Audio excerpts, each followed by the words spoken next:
មួយតាឥឡូវកូនទាំងអស់គ្នាណាគូនៅលើខ្យល់មើលទៅគូដែលខ្លួនឯងហ្នឹងណាគូនៅលើខ្យល់តាគូមើលទៅ1 2 3 4តាឥឡូវកូនទាំងអស់គ្នាបានគូរាល់ហើយអញ្ចឹងអ្នកគ្រូសង្ឃឹមថាពេលទៅទៀតវិញកូនទាំងអស់គ្នានឹងចេះសរសេរតួអក្សរនៅបានគ្រប់គ្នាចាអរគុណតពីបងប្អូនរបស់គ្នាស្គាល់តួអក្សរហើយអញ្ចឹងនេះវាចូលការអានជាងនឹងពាក្យដោយប្រើដៃជំនួយបងប្អូនទាំងអស់គ្នាចាំមើលអ្នកគ្រូទាំងអស់គ្នាអ្នកគ្រូនឹងធ្វើការសម្គាល់ដោយប្រើដៃជំនួយងអ៊ូងួងអ៊ូងួឥឡូវបងប្អូនទាំងអស់គ្នាឲ្យចាំចូលរួមជាមួយអ្នកគ្រូងអេងេងអេងេឥឡូវចាំបងប្អូនទាំងអស់គ្នាចាំស្ដាប់តាមអ្នកគ្រូងងអងូងអងើងអ៊ូងូហើយមិញបងប្អូនទាំងអស់គ្នាបន្តពីរៀនការអានពាក្យដោយប្រើដៃជំនួយឥឡូវចូលមកដល់ការអានជាងដោយអក្សរឆ្លាតអញ្ចឹងបងប្អូនទាំងអស់គ្នាចាំមើលអ្នកគ្រូអានេះសូមងអេងែអញ្ចឹង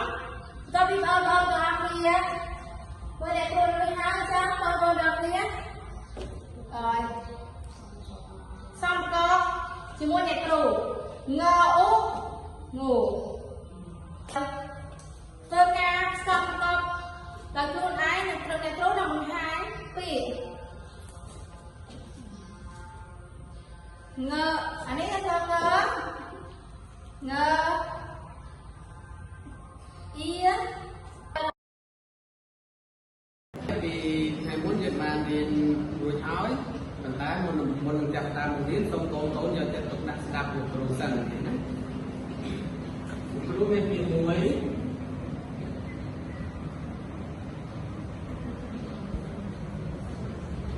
ងៀអរគុណកូនតាមបានណាដល់ជំរាបទី1ទៀតឥឡូវទី2នេះកូនទាំងអស់គ្នាថាជាមួយនឹងលោកគ្រូណាងពុះងងអូខេគាត់ឥឡូវលោកមានពាក្យទី3ដែលតម្រូវឲ្យកូនទាំងអស់គ្នាថាណា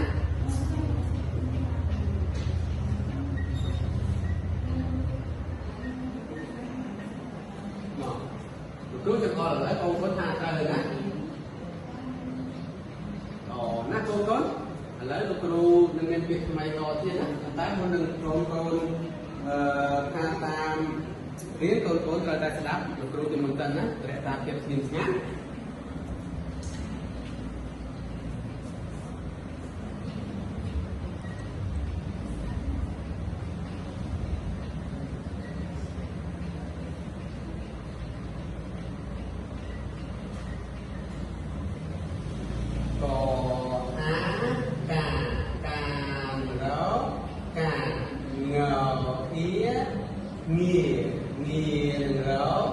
ងារដាក់បានទេកូនកូនឥឡូវលោកគ្រូមានពាក្យថ្មីមួយទៀតដែលតម្រូវឲ្យកូនថាជាមួយនឹងលោកគ្រូណា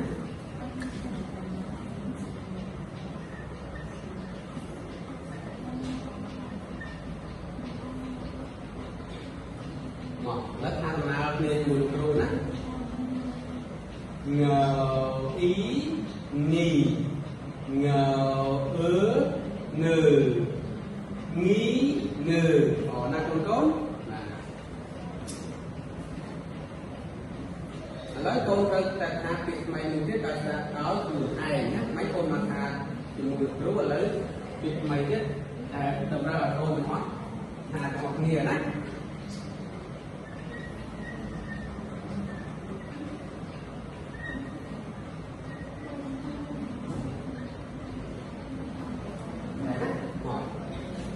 គ្រូចំអល់ទៅកូនកូនថាទៀតដែលលោកគ្រូសរសេរហ្នឹងណា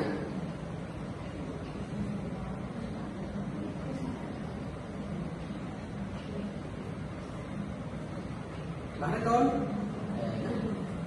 ម្ដងទៀតកូន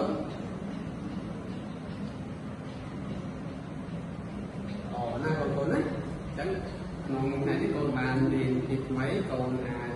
យល់បានកូន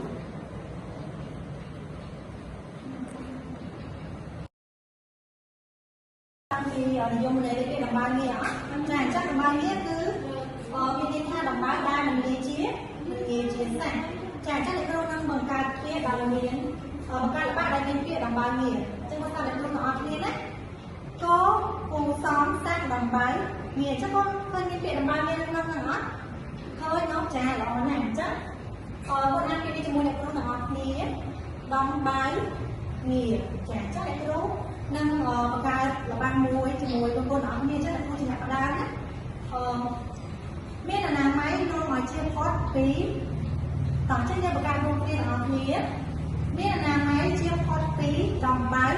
nghe cha đó này chắc con ăn cái đi đánh con ai nó biết tốt cha đó này chắc con cho một cái là bắt đầu liên biệt là bao nhiêu đó như chỉ đại con rồi chàng cho nên tôi thường tha con nói biết đâu một ca được bác và liên viện là bao nhiêu ban tâm tôi nói thì chàng chắc này con nghe nấu số còn là bây để con khơi nhờ trai luôn bò của ta để con nguyên làm bao nhiêu là bây để con lót thôi nhé con nó để ta lót nó chàng chắc là bây để con nguyên làm bao nhiêu hay con sai làm bao nhiêu con nguyên vào một cái chàng hai con nguyên là đó sờ bài đi kia nhá chàng chắc nè cái đó là là ban muối con lửa con muối đó miếng á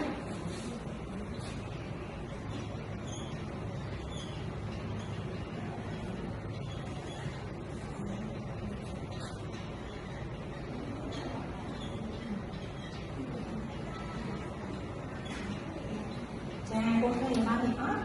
lỡ con cho mơ mở là ban đấy ta miên tiện ở ngoài là đá con cần mở con cần nói đi mở ban nó miên tiện គុណនឹងចាំកូនប្រាប់អ្នកគ្រូណាចាអញ្ចឹងមកមានពាក្យអីគេខ្លះនៅក្នុងរបបនេះកូនមានពាក្យអីចាពាក្យចៅចាំនេះពាក្យអីទៀតកូនពាក្យចាពាក្យសាល្អណាស់អស់នៅកូនអស់នៅពាក្យមួយទៀត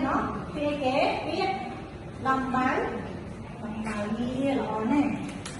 ចៅនេះសាច់ដំបៅងារតើបងអាចជាមួយអ្នកគ្រូទាំងអស់គ្នាចៅនេះសាច់ដំបៅងារតើបងអាចអ្នកគ្រូណៃម្ដងមើលចាល្អណាស់អញ្ចឹងចូលបងប្អូនទាំងអស់គ្នាបានសភៅអានបាត់ទាំងអស់នៅក្នុងសភៅកូនយើងទាំងអស់គ្នាណាគ្រូសង្ឃឹមថាបងប្អូនទាំងអស់គ្នានឹងបានអានទាំងអស់គ្នាចាបន្ទាប់ពីកូនមើលជំរាបនឹងហើយតើកូនមានឃើញអ្វីខ្លះចាកូនមានឃើញសាលាឃុំកើមានឃើញលោកតាមានឃើញក្មេងប្រុសម្នាក់ហើយនេះដូចជាឃុំឆ្នាំហើយលោកតាកំពុងធ្វើអីកូនចាកំពុងតែរំបងឲ្យក្មេងប្រុសខាងនេះអញ្ចឹងបន្ទាប់ពីកូនបានសង្កេតមើលរូបភាពនេះហើយចំណងជើងតែកូនចង់ដឹងពីចំណងជើងនៅក្នុងរូបភាពនេះអត់ចាអញ្ចឹងចំពោះចំណងជើងគឺដងបែវងារចៅងី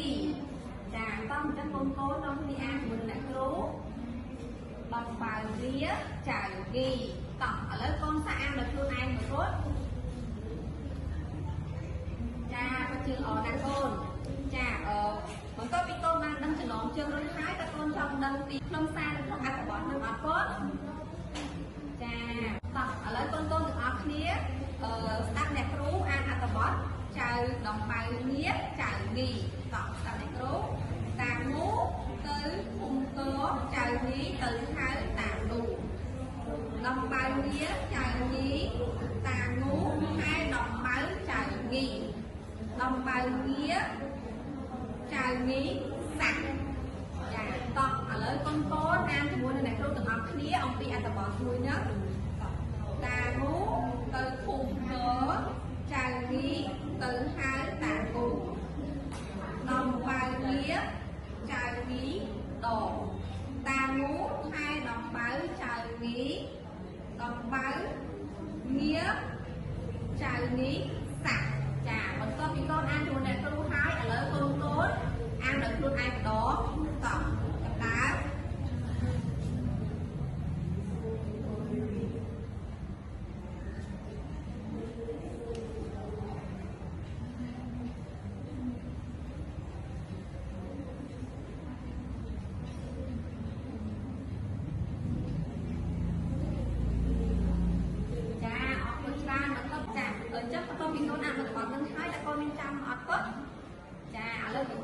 អ្នកគ្រូសុំសួរបងប្អូនពី3ចំនួនណាគាត់ចាទៅចូលដល់ចំនួនទី1អ្នកគ្រូសុំសួរបងអំពីតើចៅនេះទៅហៅតានោះនៅឯណាចឹងកូនបានដឹងថាត្រូវអត់ចៅនេះទៅហៅតានោះនៅឯសាលាឃុំកចាល្អណាស់កូនចាឥឡូវយើងចូលសំណួរទី2តើចៅនេះមានកើតអ្វីតោះកូនឆ្លើយមើលចាតើនេះចៅនេះមានជំងឺដំបៅជើងចាពិតជាល្អណាស់កូនតោះឥឡូវចូលសំណួរបន្ទាប់តើកូនគិតថាហេតុអ្វីបានជាដំបៅចៅនេះដហើយ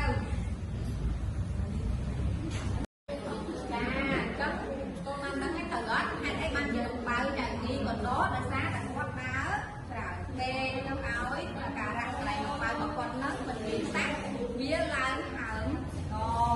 ចាអញ្ចឹងចំពោះសំណួរបន្ទាប់មួយទៀតតើកូនត្រូវធ្វើដូចម្ដេចកុំឲ្យមានដំបៅចាដើម្បីកុំឲ្យកូនមានដំបៅវាកូនត្រូវចេះអនាម័យលាងសម្អាតដៃជើងដោយនឹងសាប៊ូមុនកុំកាន់របស់មុនស្រួចអ្វីផ្សេងៗដែលធ្វើឲ្យកូនអាចមានដំបៅចាស់កូននឹងមិនកូនទាំងអស់គ្នាបានអានអត្ថបទជាមួយនឹងអ្នកគ្រូហើយឥឡូវកូនទាំងអស់គ្នាយកសៀវភៅសិក្សាជាមួយបងប្អូនទៅក្នុង laptop បន្ត ពាក្យជាមួយនឹងអ្នកគ្រូទាំងអស់គ្នាអញ្ចឹងពាក្យដំបូងដែលអ្នកគ្រូនឹងលើកយកមកនេះគឺពាក្យដំបែងារ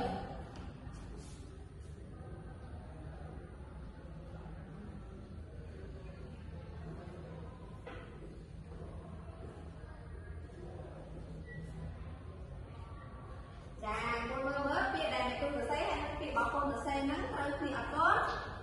ចាល្អមែនកូនឥឡូវកូនអត់គ្នាមកប្រកបជាមួយនឹងគ្រូពាក្យដំបែងារដដាក់ប្រអងដដាក់ប្រអៅបែងងើដាក់ជាទៀតដំបែងារឥឡូវអ្នកគ្រូឲ្យកូនសរសេរបណ្ដាញជាមួយនឹងគ្រូពាក្យថ្មីមួយទៀតគឺពាក្យការងារតោះសរសេរមួយនឹងគ្រូទាំងអស់គ្នា